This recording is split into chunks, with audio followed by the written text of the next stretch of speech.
네, 오늘은 예고해 드린 대로 민주당은 선거를 어떻게 준비하고 있는지 들어보겠습니다. 김민석 민주당 상임 공동선대위원장 연결돼 있습니다. 어서 오십시오. 반갑습니다, 위원장님. 안녕하세요. 네, 안녕하세요. 예, 이제 20일 딱 남았는데요. 여론조사를 보면 꽤 많이 앞서고 있습니다. 이 정도면 안정권으로 보시는지요? 꽤 많이 앞서고 있는 것 같지는 않고요. 예, 후보의 경쟁력은 상당한 차이가 나고 정당 지지도는 그래도 한 5에서 7% 정도 차이가 나는 거여서 예. 저희들이 방심할 만한 상황은 아니라고 보고요. 다만 역대 선거를 보면 20일 전에 앞서는 사람이 대부분 그러니까 매번 이겨왔기 때문에 이번에도 그런 전례가 지켜지도록 저희가 최선을 다할 생각입니다. 워낙 뭐 선거를 많이 치러보신 또 전문가시니까 선거 20일 딱 남았는데 남은 변수가 뭐라고 생각하십니까?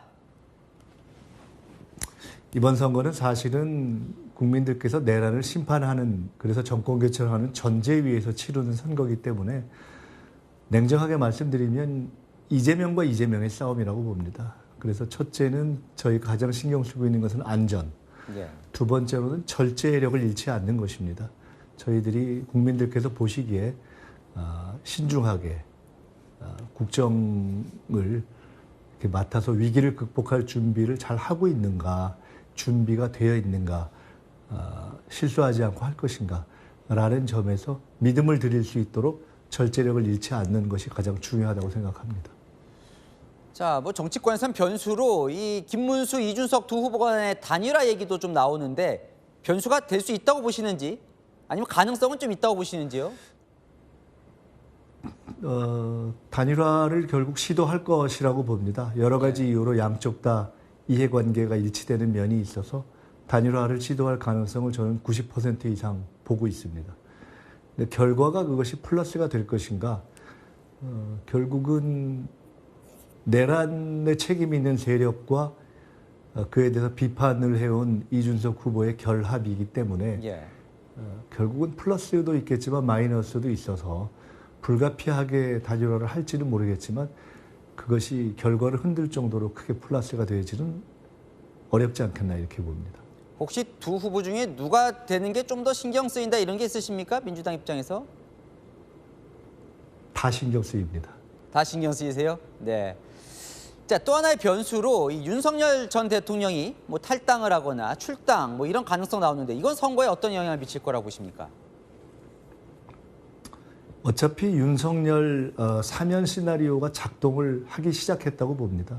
예. 김건희 기획, 윤석열 실행, 그리고 예를 들어 지기현 판사가 우정 출연하는 그리고 김문수 후보의 현재 국민의힘이 합작을 하게 되는 시나리오가 되겠죠.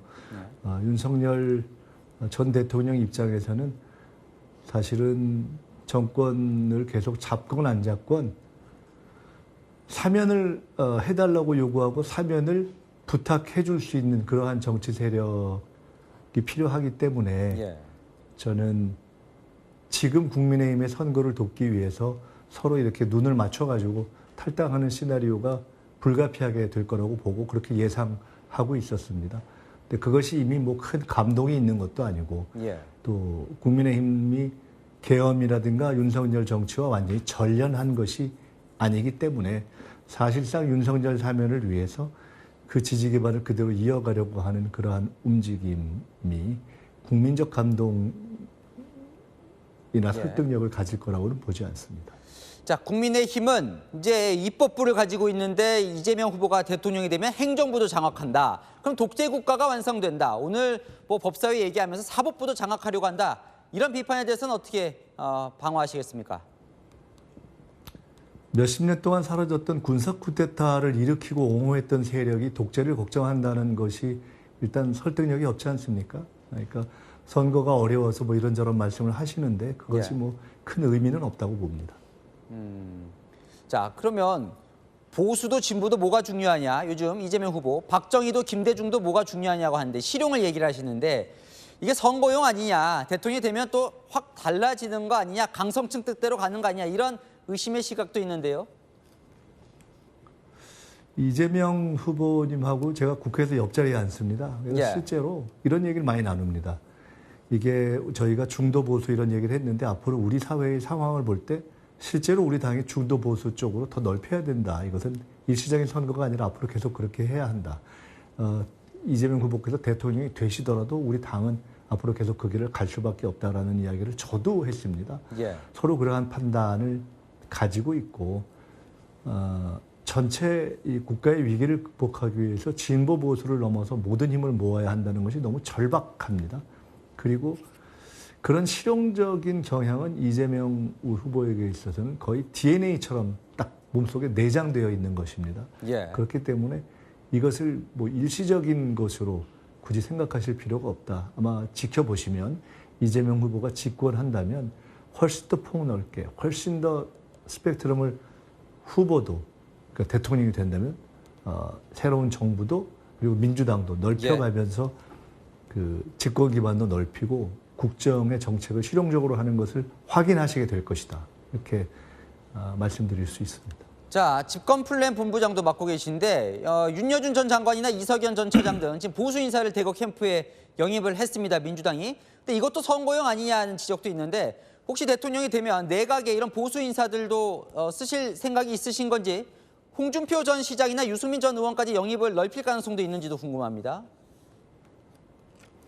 과거 김대중, 김종필, 박태준이 연합해서 정권 교체를 만들었던 DJP 연합은 김대중이 다른 세력을 끌어들인 것도 있지만은 예. 김종필, 박태준이라는 보수의 거두들이 정권 교체가 필연적이라는 판단을 하고 김대중의 손을 잡은 것입니다. 예. 지금은 이 위기를 극복하고 나라를 살리고 경제를 살리기 위해서 합리적이고 애국적인 보수에서 정권 교체가 불가피한 시기이기 때문에 이재명의 손을 잡아주셔야 한다. 예. 그래서 이재명의 부족한 점이 있으면 채워주시면 된다. 그래서 저희는 오히려 지금 함께하는 분들뿐만 아니라 더 많은 훌륭한, 유능한, 좋은 보수 진영의 인사들과 함께하고 싶습니다. 문은 열려 있고 예. 민주당의 앞으로 중도 보수의 공간은 훨씬 더 공백이 있기 때문에 그것을 예. 많은 분들이 채워주시면 더 감사하겠다 하는 말씀을 드리고 싶습니다. 네, 저 마지막으로 질문이 될 것 같은데 이재명 후보의 이 신변 위협설을 이제 민주당이 계속 제기를 하는데 어떻습니까? 좀 뭐 제보가 좀 구체적인 근거가 있는 겁니까? 저희들이 뭐 없는 얘기를 제기한다기보다 워낙 많은 제보가 있고 제보를 넘어서 워낙 많은 걱정, 최근에 국민의 90%의 걱정이 그렇습니다. 지지자들의 걱정이. 근데 그것은 상상할 수 없었던 군사 쿠데타가 일어난 거 아닙니까? 예. 상상할 수 없었던 칼테러를 당했던 이재명 후보 아닙니까?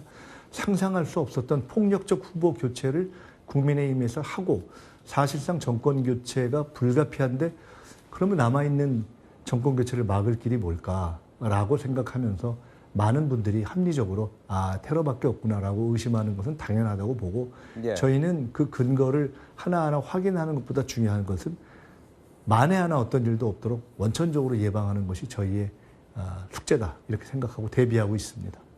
네, 알겠습니다. 여기까지 말씀 듣겠습니다. 지금까지 민주당 김민석 상임 공동선대위원장과 이야기 나눠봤습니다. 응해주셔서 감사합니다. 감사합니다.